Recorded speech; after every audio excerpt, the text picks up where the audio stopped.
36 जिल्हे, 36 बातम्या. News G9 Maharashtra. उत्तर तुमच्या प्रश्नांची.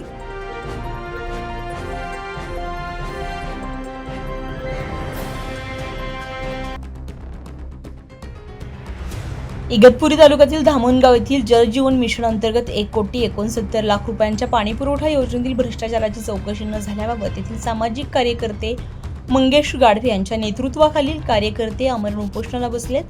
धामणगाव गावामध्ये 1,69,00,000 रुपयांच्या जलजीवन मिशन पाणीपुरवठा योजनेमध्ये झालेल्या निकृष्ट दर्जाच्या कामाबाबत आणि भ्रष्टाचाराबाबत काही दिवसांपूर्वी तक्रार केलेली होती. त्यावर प्रशासनानं 15 दिवसांत विशेष पथकामार्फत चौकशी करण्याचे लेखी आश्वासन दिले होते. मात्र अद्याप चौकशी झाली नाहीये. न्याय मिळाल्यास आमरण उपोषण सुरूच राहील असं उपोषणकर्त्यांनी सांगितलंय. आश्वासनानुसार काही दिवसांपूर्वी संबंधित खात्याचे अधिकारी गावामध्ये पाहणीसाठी आले होते, परंतु अत्यंत धक्कादायक बाब म्हणजे एवढ्या मोठ्या 1,69,00,000 रुपयांच्या योजनेची चौकशी करण्यासाठी आलेल्या अधिकाऱ्यांकडे कामाचे कुठलेही अधिकृत कागदपत्रे, ब्ल्यूप्रिंट किंवा अंदाजपत्रक उपलब्ध नव्हते. आम्ही याविषयी जाब विचारला असता संबंधित अधिकाऱ्यांनी अत्यंत बेजबाबदारपणे सांगितलं, आम्ही संबंधित खात्याला डॉक्युमेंट्स मागितलेले आहे, पण ते अजूनही आलेले नाहीत. त्यामुळे कागदपत्र नसल्यामुळे आम्ही हे काम आणि ऑडिट पूर्ण करू शकत नाही. ज्या दिवशी आमच्याकडे डॉक्युमेंट्स येतील त्याच दिवशी आम्ही चौकशी करू असं सांगण्यात आलंय. या उपोषणामध्ये सागर गाढवे, विजय गाढवे, महेश गाढवे, विलास वागचौरे, कमलेश गाढवे, समाधान लगड, हर्षद गाढवे, राजू रंगनाथ गाढवे, संपत वागचौरे, योगेश देशमुख, विक्रम ढुमरे, जनार्दन गाढवे, अशोक गाढवे, पुंजाराम गाढवे, माजी सरपंच निवृत्ती गाढवे, माजी सरपंच निवृत्ती जाधव यांनी उपोषणकर्त्यांना जाहीर पाठिंबा दिला. आज आमच्या गावात जलजीवन मिशन अंतर्गत 1,69,00,000 रुपये निधी आला असताना तरी गावात एकदम निकृष्ट दर्जाची कामे झाली. आम्ही ते प्रत्यक्ष बघून आणि अधिकाऱ्यांना पत्रही दिले. त्याच्या आधी आम्ही 24/4/2026 रोजी उपोषण केलं होतं. आम्हाला अधिकाऱ्यांनी सांगितलं की आम्ही चौकशी करू, समिती स्थापन करू.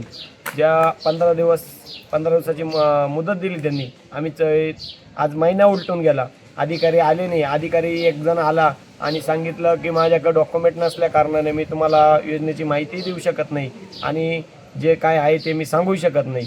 मग आम्हाला असं वाटतंय की या प्रकरणात तुम्ही संबंधित अधिकाऱ्यांना, कॉन्ट्रॅक्टदाराला पाठराखण करून भ्रष्टाचाराला बळ देऊ राहिले असं आमच्या निदर्शन येत आहे.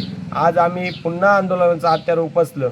आम्ही हे उपोषण मी स्वतः मंगेश गाढवे करत असताना आज गावात 1,69,00,000 काम केलं.